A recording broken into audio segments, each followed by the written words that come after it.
Silakan duduk. Shalom. Selamat malam Bapak-bapak sekalian yang diberkati Tuhan. Bacaan Alkitab pada malam hari ini dari Mazmur 37 yang dibaca malam hari 12 sampai 15 menggambarkan tentang orang fasik. Sebenarnya dari hari Senin kemarin dari Mazmur 1 ayat 1 sampai 6 dan juga di malam hari Mazmur 15 ayat 1 sampai 5 bercerita juga tentang poin yang sama, tentang siapakah orang fasik dan juga siapakah orang benar. Jadi penggambaran yang sangat berbeda antara orang fasik dan orang benar. Bahkan mulai dari hari Minggu. Kalau penitik beratan pada bagian-bagian Alkitab tersebut, baik dari Mazmur 1, Mazmur 15 dan juga Mazmur 37 yang merupakan bacaan kita hari ini, benang merahnya adalah orang yang benar, tindakannya selalu membahagiakan orang lain. Apa yang dia lakukan selalu membuat orang lain itu bahagia. Berarti kan identiknya dengan bahasa yang bisa kita sebut segala sesuatu yang dia lakukan, segala tindakannya, pikirannya, perasaannya, terlebih perbuatannya bikin orang bahagia. Sebaliknya orang yang fasik selalu mengejar apa yang membahagiakan dirinya sendiri, tidak membahagiakan orang lain. Dan lebih jelas lagi bagian Alkitab dari Mazmur 1, Mazmur 15 bicara tentang orang fasik hidupnya apa? Suka mencemooh. Suka duduk dengan orang-orang yang suka mencemooh. Berjalan sesuai dengan jalannya orang yang tidak benar. Dan orang yang suka menipu. Orang yang suka iri hati. Orang yang tidak bisa melihat kebahagiaan orang lain. Nah, malam hari ini khusus di ayat yang ke-12 sampai 15, orang fasik itu digambarkan seperti apa? Orang fasik itu digambarkan seperti ini di ayat yang ke-12 sampai 15. Orang yang merencanakan kejahatan terhadap orang yang benar. Merencanakan kejahatan terhadap orang yang benar, dan lebih parah dari itu tingkatannya. Bukan suka merencanakan doang, tetapi ingin melenyapkan orang-orang yang sengsara, orang-orang yang miskin, dan orang-orang yang jujur dengan cara membunuh mereka. Bacaan Alkitab malam hari ini itu. Jadi menggambarkan orang fasik itu ingin melenyapkan orang yang benar, ingin menyisihkan orang yang benar dengan cara membunuhnya. Memang ini fatal sekali kalau orang fasik menurut bacaan Alkitab malam hari ini. Jadi kalau di bagian-bagian Alkitab sebelumnya bicara apa tentang orang fasik, malam hari ini khusus untuk bapak-bapak bicara tentang fasik kalau suka merencanakan kejahatan terhadap orang benar. Sampai di situ dulu. Barangkali bapak-bapak sekalian ini keras sekali untuk kita. Nggak ada kan yang suka merencanakan seperti itu, apalagi mau bunuh orang. Ya.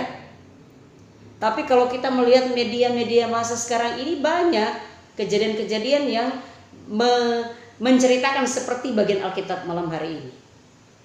Alasan-alasan orang untuk merencanakan kejahatan terhadap orang benar karena tidak ingin disaingi, ingin menguasai, dan seterusnya, atau dengan alasan-alasan negatif lainnya sampai dia harus membunuh orang lain. Saya percaya bapak-bapak sekalian gak ada jemaat kita yang kategorinya seperti itu. Sampai mau membunuh orang lain. Tetapi untuk ayat yang ke-12, barangkali tidak merencanakan kan berarti berkaitan dengan apa nih? Dengan sesuatu yang tidak kelihatan. Orang lain tidak tahu apa yang kita pikirkan tentang orang lain, orang yang benar di sana, kemudian kita merencanakan hal-hal yang untuk supaya disingkirkan. Kita nggak sampai di hal membunuh, tetapi karena itu waktu saya men-share khotbah tadi, saya mengatakan bahwa bacaan Alkitab kita mungkin tidak menjadi kategori kita. Tetapi sadar ataupun tidak bapak-bapak sekalian, Kehidupan orang fasik yang seperti ini sebenarnya kita katakan orang yang tidak menginginkan orang lain hidup dalam kebahagiaan. Ya. Sampai dia merencanakan kejahatan terhadap orang benar. Buat apa? Berarti dia tidak ingin orang itu ada. Tidak menginginkan orang itu ada di pandangan matanya. Kalau boleh disingkirkan. Biar nggak sampai dia membunuh, tetapi kalau kita punya pikiran seperti itu kategori orang fasik. Buat apa menyingkirkan mereka? Apakah karena kebenarannya, karena ketaatannya mereka hidup dalam kebahagiaan, kemudian kita ingin singkirkan? Mungkin tidak sampai ke situ, Bapak-bapak sekalian, tetapi cara pandang seseorang terhadap orang lain mungkin memang beda-beda. Tapi kalau kita melihat penggambaran orang benar dan orang fasik yang sangat amat berbeda, sangat amat beda sekali pola pikir, apalagi tindakan seseorang. Saya percaya firman Tuhan ini backing ingat Pak Tora, mengingatkan sedikitnya kepada kita untuk berhati-hati dengan pekerjaan iblis yang menggoda akal pikiran kita untuk tidak bisa melihat kebahagiaan sesama di sekitar kita. Betapa bahagianya kalau kita mempolakan diri sebagai orang-orang yang kalau saya diberkati maka orang lain pun diberkati. Kalau saya bahagia orang lain bahagia, turut bahagia.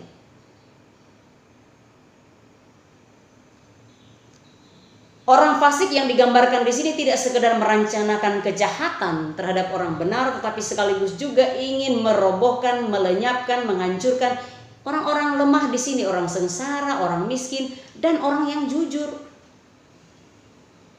Apa yang harus dilakukan oleh orang benar, oleh orang sengsara, orang miskin, dan juga orang yang jujur? Kita mundur ke atas di ayat-ayat sebelumnya di pasal 37. Di ayat yang kelima pasal 37 berkata Allah yang akan bertindak terhadap kejahatan orang fasik. Walaupun masih di pikirannya dia, Allah yang akan bertindak. Artinya Tuhan punya cara tertentu untuk bertindak kepada orang yang pikiran yang gak benar. Karena di ayat yang ke-13 dan 15 bagian Alkitab kita hari ini, orang fasik boleh merencanakan kejahatan, boleh membunuh, ingin membunuh orang-orang benar. Tapi ayat 13 dan 15 berkata, Tuhan tertawa lihat kefasikan orang itu. Tuhan tertawa melihat orang-orang yang suka merencanakan hal yang tidak benar. Dan Tuhan berjanji seperti ini, berkata seperti ini, akan balik ke orang itu. Kefasikan pikirannya, kefasikan tangannya untuk ingin membunuh orang lain akan kembali kepadanya.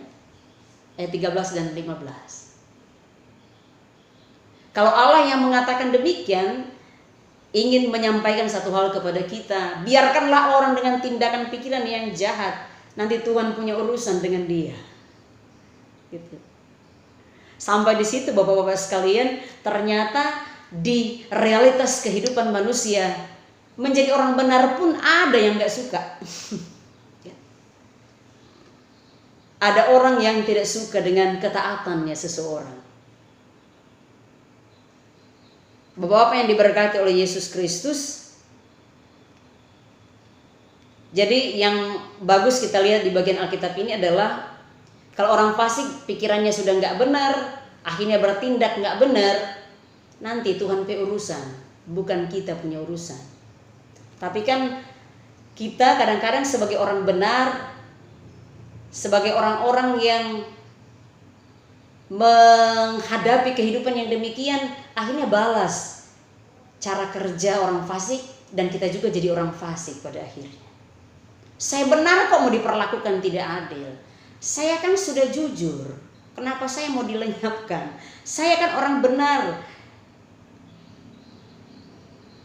Tapi Alkitab malam hari ini kan harus dibaca dengan yang pagi.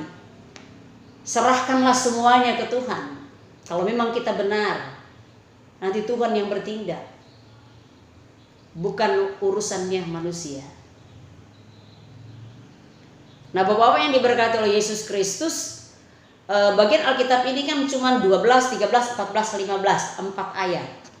4 ayat yang bicara tentang orang fasik dan tindakan Allah terhadap orang fasik. Di situ bicara orang benar badiam jo. Orang benar berdiam diri saja. Yang dibicarakan di sini adalah orang fasik boleh berencana yang jahat, tetapi Tuhan bertindak dengan caranya Tuhan, bukan orang benarnya yang membalas. Nah, Bapak-bapak sekalian yang diberkati oleh Tuhan, barangkali di hidup kita setiap hari, sadar ataupun tidak, kadang-kadang kita merasa bahwa apa sih yang kita lakukan kemudian ada orang yang gak suka dengan kita? Apa salahnya kita sehingga orang ingin menyingkirkan kita?